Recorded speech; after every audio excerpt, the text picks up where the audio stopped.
Assalamualaikum warahmatullahi wabarakatuh.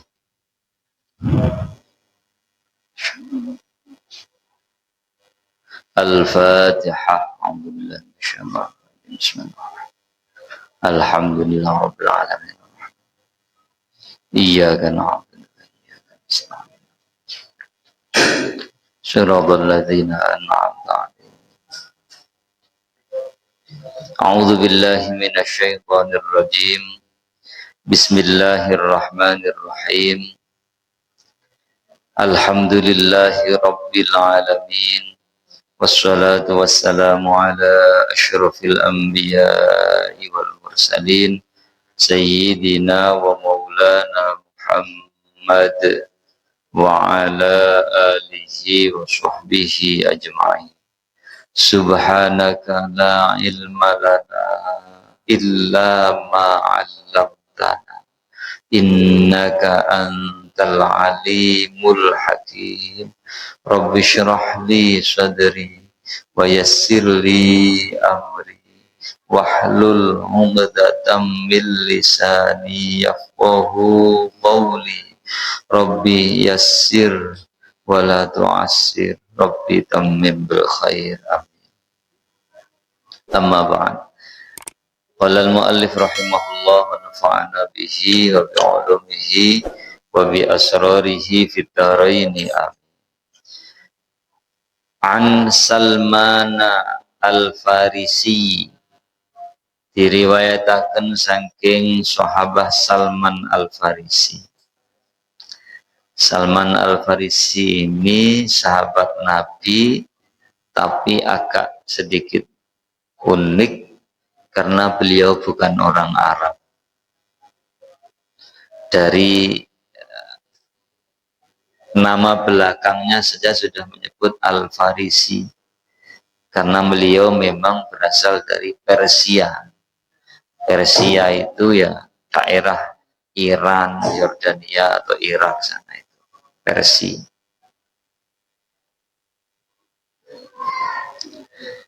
Jadi beliau bukan orang Arab, tapi beliau punya keistimewaan karena Rasulullah SAW pernah mengakui beliau sebagai keluarganya.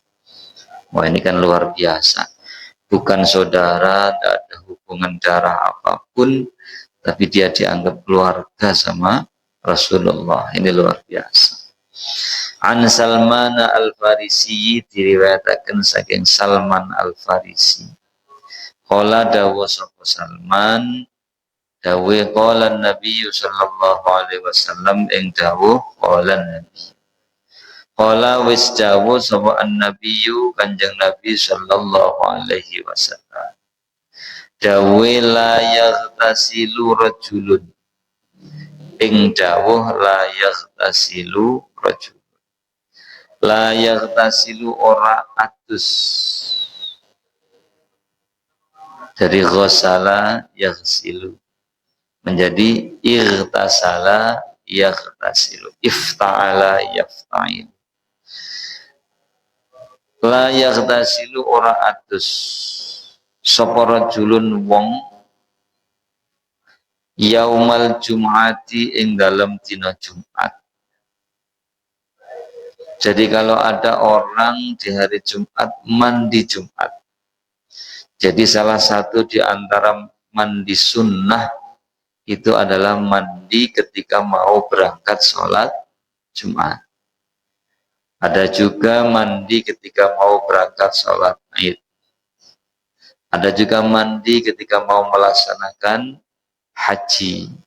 Ada juga sunnah mandi ketika mau melaksanakan umrah. Dan banyak yang lain. Nah, salah satunya adalah sebelum berangkat Jumatan kita dianjurkan untuk mandi. Cara mandinya persis ketika kita mandi karena hadas besar. Jadi harus diratakan ke seluruh tubuh, airnya mengalir mulai dari kepala sampai kaki, termasuk lubang-lubang yang ada di tubuh itu. Nah, Kalau mulut ya cukup di bibirnya, tidak usah airnya dimasukkan ke dalam rongga mulut. Hidung ya cukup di lubangnya itu saja. Telinga juga begitu, cukup di lubang telinga. Kalau lubang depan belakang, nah itu harus kena halqohnya, liangnya itu. Jadi tidak boleh tutup hanya di luarnya, tapi harus kena liangnya. Halqati dubur itu yang mana? Yaitu yang tampak ketika kita sedang buang air besar. Nah itu bagian dari luar tubuh yang harus dibasuh saat mandi junub, termasuk juga mandi Jumat. Jadi tolong ini dipahami. Jadi ketika mandi junub, mandi karena habis jinabat atau habis haid, ya berhentinya haid, nifas dan sebagainya, itu halqati dubur harus dibasuh. Ini jangan sampai keliru, jangan sampai hanya bagian luarnya. Halqati dubur tadi lubang bagian kulit tubuh yang ketika buang besar itu membuka. Nah itu namanya halqati dubur. Jadi mohon maaf agak dibuka halqohnya itu, lingkarannya itu harus dibuka sedikit. Nah, biar airnya nyampe. Kalau normal nutup biasa itu berarti nanti khawatir airnya tidak nyampe ke halqoh, ke lubang anusnya ini. Dan itu menyebabkan mandinya tidak sah. Kalau bagi laki-laki perempuan, khusus untuk perempuan, mohon maaf, itu harus membasuh bagian yang tampak ketika dia sedang jongkok. Nah, dikira-kira sendiri. Saya tidak bisa jelaskan karena saya tidak tahu. Jadi ketika jongkok diperkirakan yang tampak bagian yang mana itu yang disiram. Jadi mohon maaf tidak cukup bagian luarnya saja. Ya, bukan bagian luarnya, di luarnya yang ada bulunya, bukan itu. Tidak cukup itu. Nah, ini penting harus dijelaskan begini karena ini hukum. Hukum ini menentukan sah tidaknya ibadah. Sebab nek mandi gak sah, berarti ibadah setelahnya juga tidak sah. Paham ya? Jadi kalau mandinya tidak sah, mandi junub lah ya, atau mandi dari setelah berhentinya haid, ya berarti sholat sekian lamanya, sekian banyaknya tidak sah. Nah itu loh, kan repot kalau sudah begitu. Jadi harus betul-betul benar mandinya. Pun, lah mandi untuk berangkat sholat Jumat, untuk pelaksanaan Jumat ini juga caranya sama. Yang beda hanya niatnya dan hukumnya. Jadi misalnya zaman Jumatan tidak atus, ya tidak apa-apa. Gak apa-apa, cuma ngesakno koncone, ngesakno sebelai. Ya, wis baunya tidak enak. Wis bau keringetnya tidak enak, disemprot parfum. Buat tambah tidak karu-karuan. Antara bau keringet sama bau parfum tidak karuan. Ini yang pusing ini nanti tetangganya. Yes. Pun layak tasilu ora atus. Jadi ghosala itu ada yang bermakna membasuh, ada yang bermakna menyiram atau mandi, ya. Kalau membasuh itu ghosala yaghsilu ghuslan. Kalau ghuslan itu mandi. Jadi kalau fikih menjelaskan tentang mandi berarti babul ghusli. Kalau membasuh ghusli, ghainnya di fathah. Pun yaumal jum'ati dalam dina Jumat wa yatatahharu lan sesuci seporojul. Tatahhara yatatahharu, tafa'ala yatafa'al. Nek mau ightasala yaghtasilu, ifta'ala yafta'ilu. Wa yatatahharu lan sesuci seporojul. Makelawan barang istato akan kuoso sopo. Oh ngeten sesi.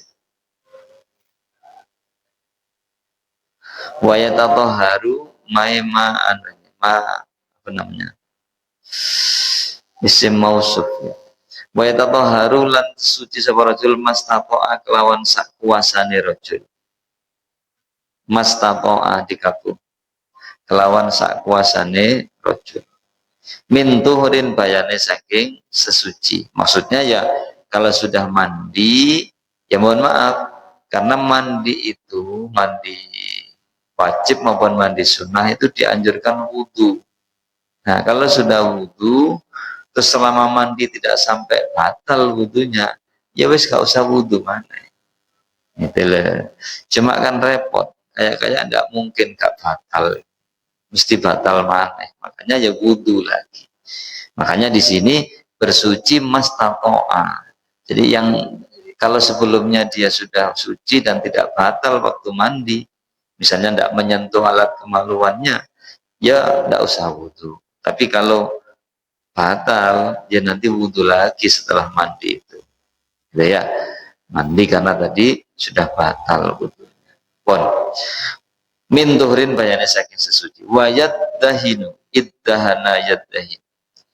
Wayat dahinu lan lenganan pakai minyak rambut. Maksudnya itu wayat dahinu lan lenganan sapa rajul min dunihi saking lengone rajul. Ya dia pakai parfum, pakai minyak rambut apa. Jadi ternyata Islam itu sangat mengajarkan keindahan, kerapian, ya, penampilan yang bagus. Terutama dilakukan ketika mau melaksanakan ibadah. Kita ini dianjurkan pakai parfum itu kalau mau ibadah. Sunnah itu. Mandi pakai parfum, ya, pakai minyak rambut ya, biar klemis rapi. Nah, itu ketika mau ibadah. Nah, kalau mau keluar, mau kemana itu tidak sunnah. Yang sunnah itu kalau mau ibadah. Min dunihi saking lengoni rajul. Au yamassu massa yamassu. Au tawa ngolesi, membalurkan atau mengusapkan atau ngusapi sapa rajul. Maksudnya ngusapi awake atau bajunya sapa rajul min tibi baiti saking lengon atau apa wewangene omahe rajul. Jadi parfum sehari-hari yang dia pakai. Minti bi baitihi saking wewangene omahe rajul. Jadi mandi, kemudian wudhu, terus pakai pakaian yang rapi, yang bersih, tentu harus suci, terus pakai parfum, pakai kalau perlu minyak rambut. Summa yakhruju. Nah, lewis rapi, bersih, ya, berangkat ke masjid. Summa yakhruju mongko nuli metu sapa rajul. Fala yufarriqu mongko ora misah sapa rajul bainatsnaini dalam antarane wong loro. Jadi maksudnya berangkatnya sing isu, jangan mepet Jumatan. Kalau mepet Jumatan itu kan sudah banyak orang di masjid, sudah banyak jamaah yang menunggu di soft itu. Akibatnya kita mau masuk harus miyak atau apa ya istilahnya, ya meminta orang untuk miring dikit atau bergeser sedikit untuk bisa dilewati. Ini jangan. Jadi dengan kata lain berangkat rodok cepat, rodok awal, ojo mepet-mepet. Dan nanti akan ada hikmahnya kenapa kita dianjurkan tabekir, berangkat lebih awal ke masjid Jumatan. Nanti setelah ini ada. Bis fala yufarriqu mongko ora misah, ojo misah sapa rajul utawa ora misah sapa rajul bainatsnaini dalam antarane wong loro. Bis setelah dapat soft, cari soft yang depan. Nah, ini penting ini. Kadang-kadang kita ini berangkatnya awal tapi milih nang guri. Nah, ini keliru. Soft itu yang terbaik bagi laki-laki itu terdepan, di belakangnya imam persis. Itu soft pertama. Soft pertama pun dibagi yang terbaik itu separuh ke kanan. Jadi sebelah kanannya imam. Penuhi dulu. Jadi misalnya di sini ya, nah, sini ini dipenuhi dulu. Baru naik penuh milih yang sebelah kiri. Sudah penuh, baru pindah ke soft kedua. Sama posisinya. Persis di tengah, di belakang imam, ke kanan itu lebih utama. penuh baru ke kiri, terus begitu. Ojo milih guri. Nah, kita Senggara itu tidak tahu keutamaannya soft awal. Kalau kemarin kan keutamaannya apa itu? Jamaah subuh, jamaah asar gitu ya. Sampai harus berangkang pun dilakukan. Soft awal juga begitu. Soft awal itu sangat besar hikmahnya, pahalanya. Kata Nabi, gambarannya seandainya ketok ganjarannya soft depan ini, kalau perlu tengkar, diundi gak beres sampai tengkar bahkan. Undian karena berebut. Gitu ya, siapa yang itu datang pertama. Itu berebut kayak kalau sekarang kita lihat di Raudhah. Nah, di makamnya Kanjeng Nabi itu kan dikasih batas waktu. Nah, itu kalau belum dibuka pintunya orang sudah berjejal di situ. Begitu dibuka langsung brol lari berebut cepat-cepatan dapat tempat. Karena memang luasnya Raudhah itu tidak terlalu luas, hanya beberapa meter persegi. Ma baina mimbari, ma baina baiti wa mimbari raudhatum mir riyadil jannah. Tempat antara mimbar, tempat beliau berkhutbah itu, dengan rumahku, ya, itu ada jarak beberapa meter. Itu kata Rasulullah adalah raudhah, salah satu taman surga. Jadi itu nanti akan menjadi tempat di surga ada seperti itu. Jadi diambil lalu ditaruh di situ. Bayangkan itu. Cuplikannya surga sudah ada di situ. Salah satu taman surga itu tempat di antara mimbar Kanjeng Nabi dengan rumah beliau yang sekaligus sekarang menjadi makom beliau. Nah itu ya, itu berebut. Kalau kita lihat di TV itu Masya Allah. Di dalam pun dibatasi waktunya, tidak bisa berlama-lama. Bahkan sekarang cukup sekali. Jadi ada pakai aplikasi. Kalau sudah ngisi sekali ya wes tidak boleh masuk lagi. Kecuali yang mungkin dapat fadl dari Allah, dapat anugerah bisa masuk. Itu banyak begitu. Tidak sengaja itu bisa masuk. Pun, lah soft awal juga begitu. Seandainya wong itu ngerti betapa hebatnya soft awal, maka mereka akan berebut. Jadi disi-disian manggon ning arep. Cuma sayangnya tidak ditambahkan oleh Allah. Seandainya ditambahkan, contoh kemarin saya contohkan, seandainya yang soft dapat soft depan jamaah ini, dapat soft depan ini per orang dapat 500.000. Wah, berebut itu. Ya kan? Iya. Senang ubednya. Ya, bet. Dapat 500.000. Oh, atau dapat kok 500.000? 50.000 nice. Disi-disian. Pengen berebut dapat soft awal. Itu hanya uang segitu. Nah, padahal pahala itu kemarin saya sampaikan, kenapa pahala tidak diberikan di dunia? Karena tidak cukupi dunia ini untuk menampung pahala kita. Diberikan di akhirat karena di surga itu tempatnya sangat luas. Cukup menampung pahala wong sak donya. Ya, sangat-sangat memadai. Bon. Jadi soft awal, jadi soft terbaik bagi laki-laki dewasa itu adalah terdepan. Kalau bagi perempuan sebaliknya, soft terbaik itu yang paling jauh dari laki-laki itu soft terbaik bagi perempuan. Makanya kalau urutan yang diajarkan Nabi, walaupun ini tidak saklek ya, tidak kaku. Jadi pertama laki-laki dewasa, kemudian kalau sudah baru belakangnya anak-anak laki-laki, kemudian belakangnya jarak beberapa meter itu anak-anak perempuan, terus baru di belakangnya perempuan dewasa. Lah, yang belakang sendiri itu yang paling bagus. Kenapa? Yang paling jauh dari laki-laki. Itu soft terbaik bagi perempuan.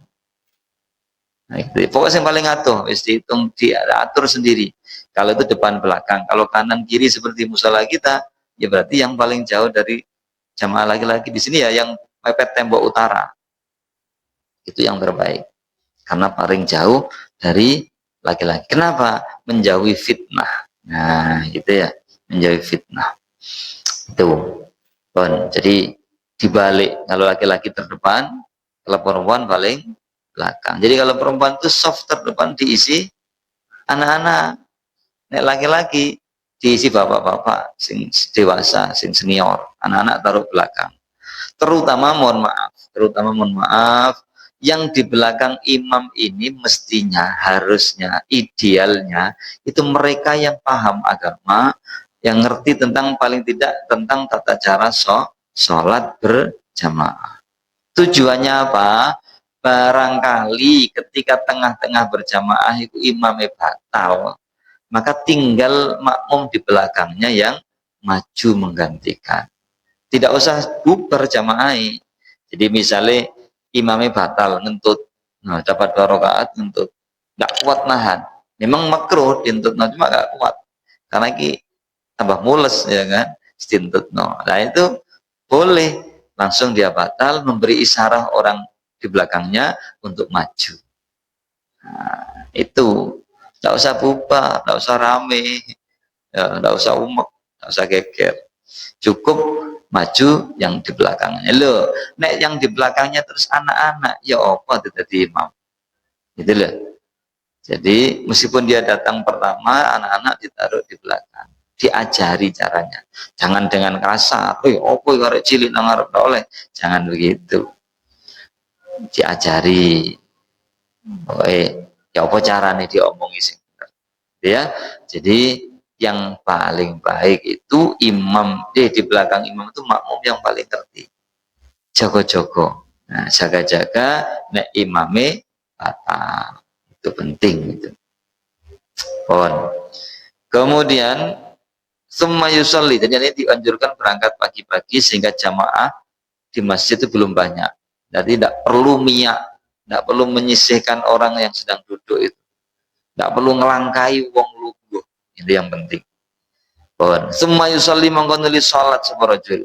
Kalau sudah dapat soft, dapat tempat yang terdepan yang masih ada, summa yusolli mongko nuli salat separajul, maka lawan salat kutiba kang ditentokaken apa ma lahu kedue rajul.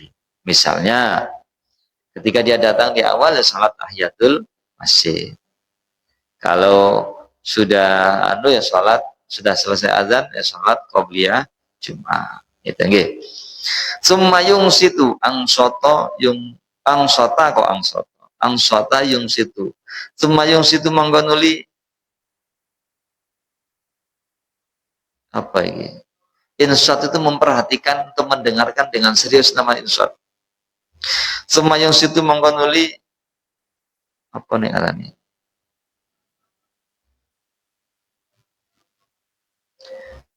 Insot ya, ngrungokaken temen ngono wis ya. Sumayung situ mangkonuli ngrungokaken temen sapa rajul, dan gampang insot. Nengklengaken pengrungu, aslinya nengklengaken itu memusatkan perhatian. Sumayung situ mangkonuli nengklengaken pengrungu sapa rajul, idza takallama nalika guneman sapa al imamu imam. Maksudnya ketika imam sedang berkhutbah. Jadi datang sholat sunnah, kemudian duduk mendengarkan khutbah. Nah, itu. Idza takallama nalika guneman sapa al imamu imam. Illa ghufira, kejaba disepuro. Nek gelem nglakoni iku mang, ya, mulai dari mandi, kemudian pakai pakaian bersih rapi, tidak harus bagus, tidak harus mahal, yang bersih, rapi, sopan, ya, terus pakai parfum yang baik, yang baunya yang tidak menyengat, ngesakno, nek Jumat panas-panas, parfum, kayak parfum nyong-nyong, ngesakno tonggone, parfum yang seger karena hawanya panas, pakai parfum yang soft, ya, yang seger sehingga yang membau itu senang. Nek parfum nyegrak itu masya Allah tambah ngeluh, gitu kan? Panas-panas bau parfum tidak karu-karuan. Jadi diukurlah parfum saya ini, saya senang, tapi orang lain yang membaui senang apa enggak, itu penting. Jangan kok nuruti senengnya dewe. Yang penting saya senang parfum ini, orang lain mampu kuat apa enggak kuat, enggak bisa. Wong itu baunya menyebar, gitu loh. Jadi memilih jenis parfum itu ya harus selektif, ya, gitu ya. Parfum itu kan ada parfum siang, ada parfum malam, untuk acara formal, ada acara non formal, itu ada sendiri-sendiri. Ya pokoknya itu kira-kira lah seger-seger lah. Nah, itu ya. Pun illa ghufira kejaba disepuro lahu kedue rajul apa madosa bainahu kang tetep ing dalam antarane rajul masjid Jumat yang pada saat itu wa bainal jum'ati lan ing dalam antara Jumat al ukhra kang liya. Jadi kan ada hadis lagi Nabi itu mengatakan al jum'atu ilal jum'ati kafaratun yukaffiru bainahuma, kan begitu ya. Salat Jumat sekarang dengan sebelumnya itu, maka kalau Jumat kemarin kita Jumatan, terus Jumat sekarang Jumatan, maka dosa-dosa yang kita lakukan di antara dua Jumat itu diampuni oleh Allah. Ternyata syaratnya begini ini tadi, bukan sekedar Jumatan langsung ndak, ini prosesnya harus mandi, harus pakai parfum, pakai pakaian yang rapi, bersih, budale awal, gitu ya, sholat sunnah, terus Jumat khutbah, ngerungokno khutbah temenan. Nah itu baru kalau model Jumatannya begitu, maka bisa menghapus dosa di antara dua Jumat sebelumnya. Gitu ya, paham ya? Jadi kalau hadis lain singkat aja, al Jumatu ilal Jumati mukaffiratun ma bainah. Sama dengan as-salawatul khamsu mukaffiratun bainahunna. Itu ada perinciannya, tidak sekedar budal Jumatan, tidak begitu. Jadi ada tata caranya. Jumatan bagaimana yang bisa menghapus dosa di antara dua Jumat? Yaitu kalau yang menjalani itu mengikuti aturan, pertama mandi, ya, kemudian mandi junub tadi, mandi sunnah, tapi caranya kayak mandi junub, terus pakai pakaian yang rapi, bersih, kalau perlu yang putih, kalau tidak punya putih yang polos, ojo gambar atau ono tulisannya partai, gambar partai, coblos saya, aduh, ya, atau gambar-gambar sing arek nom-noman tulisannya macam-macam, dagangannya pusat, apa mana, boleh dipakai kalau main aja itu, kalau tulan kemana, dipakai kaos-kaos yang bergambar, jong ojo digawe sholat, nyesak nomburine iku moco. Itu ya. Jadi pakai pakaian yang rapi, bersih, syukur-syukur putih. Kalau tidak ada yang polos lah. Kemudian pakai parfum, pakai apalagi tadi, ya. Terus kemudian berangkat dengan sakinah wal waqar, tenang, ojo keburu-buru, jauh usah lari-lari. Berangkat sholat Jumat begitu, berangkat sholat jamaah juga begitu, tenang. Kemudian karena berangkatnya lebih awal, ketemu banyak saf yang kosong, tidak sampai memisah atau menyisihkan orang-orang yang sedang duduk itu. Terus sholat sunnah, terus ketika khutbah ojo turu dirungokno mas yo gak paham. Khutbah bahasa Arab kan gak paham. Ya wis gak apa-apa. Yang penting ngerti intinya, itu ngomong takwa. Kan ada ittaqullah. Wis itu gak apa-apa. Selain itu wis gak paham gak apa-apa. Tapi ya sing bener banjine ya jangan bahasa Arab lah.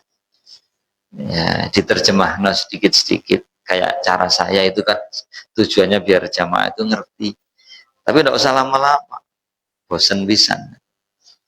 Khutbah kok sowe, khutbah apa ya, aras-arasan pisan khotib tambah tak karuan gitu ya. Jadi dengarkan khutbah itu. Walaupun tidak ngerti artinya, niat mendengarkan sudah. Makanya Bilal kan begitu, ansitu wasma'u, nah, itu pengumuman. Nah ini kadang-kadang juga banyak yang salah paham. Jadi ma'asyiral muslimin wa zumratal mu'minin rahimakumullah, itu pengumuman, bukan baca apa-apa. Seni pengumuman itu enggak usah dilagu. Hadirin rahimakumullah, sebentar lagi kita akan mendengarkan khutbah Jumat. Maka tolong dengarkan dengan baik, disimak dengan baik, jangan ada yang bicara, jangan ada yang guyon dan sebagainya. Pengumuman. Tapi kan kalau di masyarakat kita kan lucu, dilakukan. Jadi pengumuman tapi dilakukan akhirnya. Para jamaah yang dirahmati Allah, marilah kita dengarkan. Masa mau pengumuman? Pengumumannya ya yang tegas itu. Dimohon kepada para jamaah untuk mendengarkan khutbah dengan baik, khusyuk, tidak boleh saling berbicara, apalagi berisik dan mengganggu jamaah yang lain. Karena Rasulullah bersabda, apa itu? Apa itu? Apa biasanya itu? Idza qulta li sahibika yaumal jum'ati ansit. Nah, itu hadis. Tapi itu pengumuman, jadi tidak usah dilaku. Jadi cukup ma'asyiral muslimin wa zumratal mu'minin rahimakumullah, ta'lamu anna yaumakum hadza yaumun 'adzim, atau apa itu? Biasanya apa nih? Ma'asyiral muslimin wa zumratal mu'minin rahimakumullah, inna ya'lamu anna, nah, apa biasanya sih lah. Yang Bilal yang dibaca sebelum khutbah itu pengumuman ya. Jadi ya sing bener panjenengan sing bener itu pakai bahasa kita saja. Kalau orang Indonesia pakai bahasa Indonesia, wong Jawa pakai bahasa Jawa. Karena itu pengumuman. Lah wong jamaah Jawa kabeh pengumumannya bahasa Arab. Dia enggak ngerti. Dikira maca donga. Saya jadi ingat ada video lucu. Ada reporter dari Arab meliput sebuah kegiatan di desa gitu. Reporter itu ngomong di depan kamera karena dia orang Arab yang ngomongnya bahasa Arab. Penduduk desa di sebelahnya itu tangannya begini. Jadi reporter TV lah sambil laporan menceritakan apa yang dia liput itu, yang orang laki-laki bapak-bapak agak sepuh itu di sebelahnya tangannya begini. Jadi mengamini omongannya reporter, dikira dongo. Padahal itu dia sedang melaporkan berita, sedang mengutip apa, sedang meliput berita di desa itu. Tapi kalau bahasa Arab dikira macam tunggu diamini lah. Ini gara-garanya tidak ngerti. Pokoknya bahasa Arab berarti dungo. Nah, diamini, amin. Nah, tangannya diangkat. Nah, ini kan salah paham. Jadi itu kalau cara-cara tadi dilakukan, insya Allah kita akan diampuni dosa-dosa bainal Jum'ataini, Jumat sekarang dengan Jumat sebelumnya. Dosa-dosa yang pernah kita lakukan selama seminggu dilebur oleh apa yang sudah kita lakukan tadi itu. Pun mudah-mudahan hajinya ini dibarokahi dan dibaringi hidayah Allah menjadi ilmu yang manfaat, barokah, bisa kita amalkan. Amin Allahumma amin. Allah alam bisawab. Sing tambahan. Jadi yang sering itu berangkatnya itu loh telat kita ini. Ya, ojo mepet-mepet. Wis azan itu baru berangkat. Apalagi rumahnya dekat masjid. Komat baru berangkat. Nah ini kan ya gak komanan apa-apa. Nanti hadis setelah ini itu menceritakan keutamanya berangkat jam berapa, menek nguri dewe oleh opo ganjaran itu nanti ada di hadis berikutnya. Tapi insya Allah besok ini mungkin kita libur dulu ya, karena ada kegiatan santunan dan buka puasa bersama. Jadi untuk besok ini libur, besoknya lagi masih ngaji sampai hari Minggu, hari Ahad. Jadi pokoknya hari terakhir puasa itu masih ngaji. Nah, karena kita masih mau memanfaatkan keutamaan bulan Ramadan. Al-Fatihah. A'udzubillahi minasyaitonir rajim. Bismillahirrahmanirrahim. Iyyaka na'budu wa iyyaka nasta'in. Shiratal ladzina an'amta 'alaihim.